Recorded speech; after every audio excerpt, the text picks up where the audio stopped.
41 of Britain's most accomplished classical musicians wearing formal evening dress, false noses, assorted king-size sunshades and other good-humoured embellishments.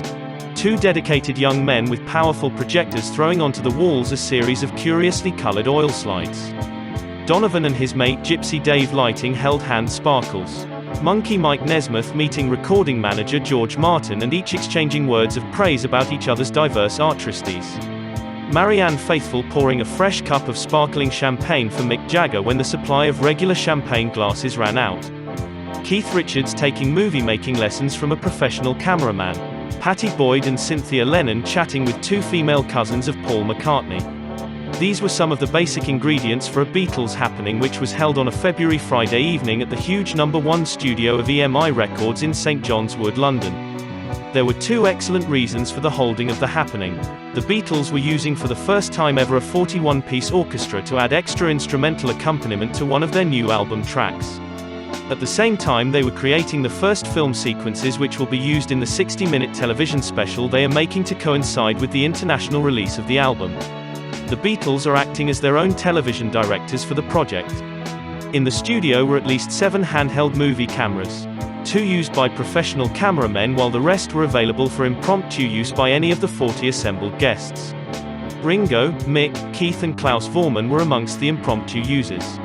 To increase the fun atmosphere and the visual glamour of the occasion, everyone had been invited to wear the brightest available gear. Indeed, it bordered upon fancy dress. Everything was accomplished with remarkable speed, the session lasting from 8 until 11 in the evening. Paul perched himself on a tall stool in front of the orchestra and conducted.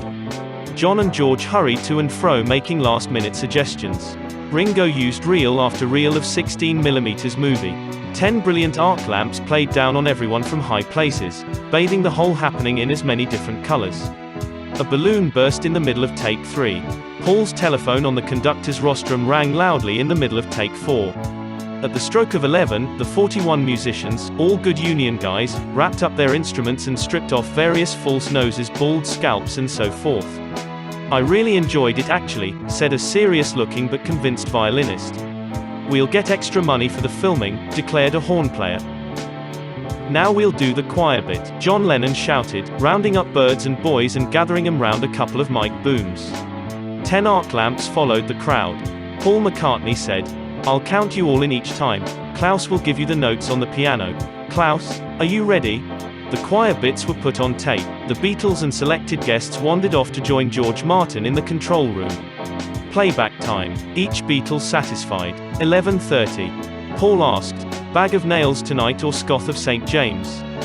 "We're going home," said George and he took Pattie away. "Try the bag first," Ringo decided. The bag of nails was too crowded and nobody had booked a table. We all finished up in a comparatively deserted Scoth of St. James. But everything was anti-climax after that fantastic studio happening. There's never been a Beatles session like it. You'll hear the resulting track when the Beatles release their album in the spring.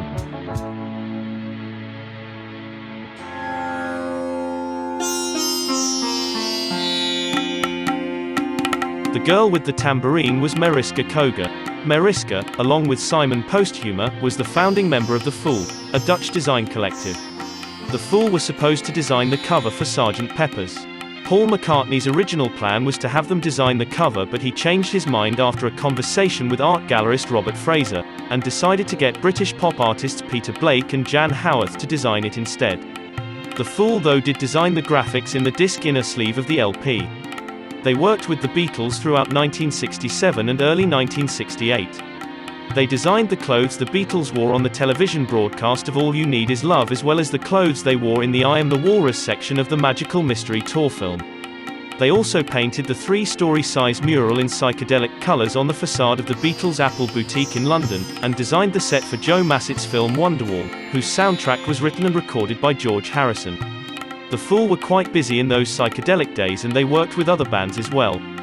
They designed the stage costumes and decoration to instruments used by Cream, including Eric Clapton's famous Gibson SG guitar. The cover of the incredible string band's LP The 5,000 Spirits or The Layers of the Onion, was also designed by The Fool. Paul McCartney told the press back then, that this was his favorite album of 1967. They also designed the colorful clothes the Hollies wore on the cover of the album Evolution, as well as the stage costumes and front cover of the Move's debut LP. Procol Harum, who were riding high in the charts with their first single A Whiter Shade of Pale, also had their stage costumes designed by the Dutch collective. The Fool even released a psychedelic folk album in 1968, produced by Graham Nash.